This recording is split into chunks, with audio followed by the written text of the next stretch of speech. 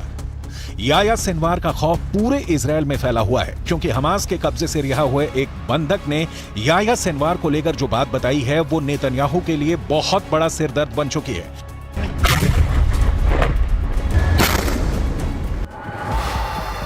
Hamas के कब्जे से रिहा हुए एक बंधक ने बताया कि जब गाजा में वो एक सुरंग में कैद करके रखे गए थे तब एक दिन अचानक सुरंग का दरवाजा खुला और उनके सामने एक व्यक्ति था जो याया सिनवार बताया जा रहा है। वो व्यक्ति इजराइल में बोली जाने वाली हिब्रू भाषा में बात करने लगा और उसने कहा कि तुम सब यहाँ हमास के कब्जे में महफूज हो। तुम लोगों को डरने की कोई जरूरत नहीं। तुम्हें कोई नुकसान नहीं होने दिया जाएगा। उसकी हिब्रू भाषा बोलने का लहजा बिल्कुल एक इजरायली व्यक्ति की तरह था। शुरू में उन्हें लगा कि इजराइल का कोई शख्स उनसे बात कर रहा है, लेकिन फिर एहसास हुआ कि यह हमास का कमांडर याया सिनवार ही है। המכונה הצה"לית עובדת במלוא העוצמה. יחיא סינואר מתחבא בבונקר שלו ונותן למפקדי השדה שלו, הטרוריסטים, למות בשטח. אצלנו המפקדים הולכים בראש הכוח, מובילים קדימה, מביאים להישגים ומנהיגים את הכוחות. याया सिनवार अब इजराइल के सिर पर चढ़ गया है। इसमें कोई शक नहीं कि गाजा की गलियों में जो युद्ध अब तक हुआ है उस पर याया सिनवार की छाप पड़ी हुई है। हमास का एक एक हमला याया सिनवार की सरपरस्ती में हो रहा है। ये बात इजराइल की फौज बहुत अच्छी तरह जानती है। नेतन्याहू ने गाजा पहुंचकर पहले ही बता दिया है कि चाहे सीज फायर रहेगा या फिर नहीं, इसका हमास को खत्म करने के उनके एजेंडे पर कोई फर्क नहीं पड़ेगा। वो पहले ही बता चुके हैं कि इजराइल पर हमला करने वालों को वो चुन चुन कर मारेंगे, हमास को जड़ से खत्म कर देंगे। यानी हमास का पक्का इलाज होगा, हमास को पूरी तरह खत्म कर दिया जाएगा। इसकी 100% वाली गारंटी नेतन्याहू बार बार दे रहे हैं। लेकिन इन सबके बीच सबसे बड़ा चैलेंज याह्या सिनवार बन चुका है। याह्या सिनवार जब तक जिंदा है, नेतन्याहू जीत का दावा नहीं कर सकते।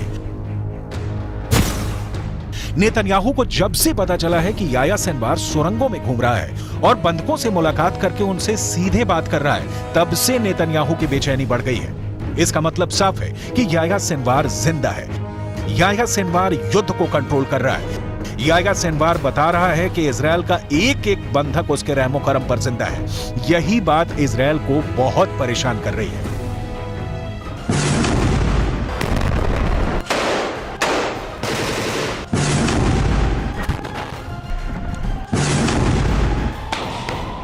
अगर सिनवार जिंदा है तो इजरायल के ऐसे धमाके उसे डरा पाएंगे। ये सुरंगों में बारूद फिट करके उन्हें तबाह करने वाला ऑपरेशन है जो अब इजरायल पूरे गाजा में चला रहा है।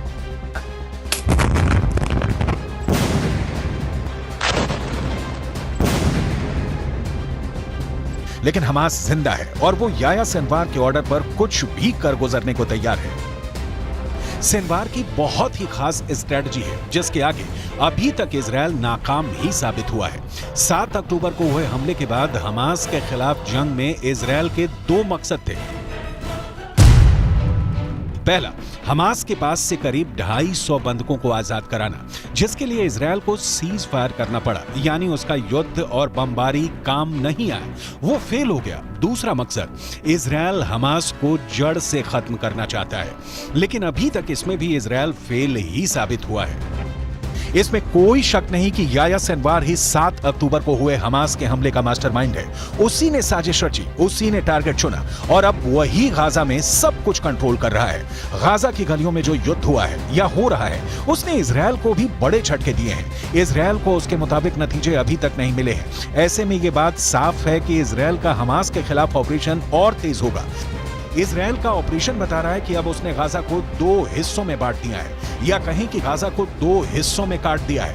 एक तरफ है उत्तरी गाजा, जिसको चारों तरफ से इजरायल की सेना ने घेर लिया है। अंदर बहुत खतरनाक युद्ध पूरी दुनिया ने देखा है। तो दूसरी तरफ है दक्षिणी गाजा। इजरायल की कोशिश है कि उत्तरी गाजा में हमास के पूरे कैडर को खत्म कर दिया जाए, लेकिन नेतन्याहू को इसमें कामयाबी कब मिलेगी, ये फिलहाल वो खुद नहीं जानते।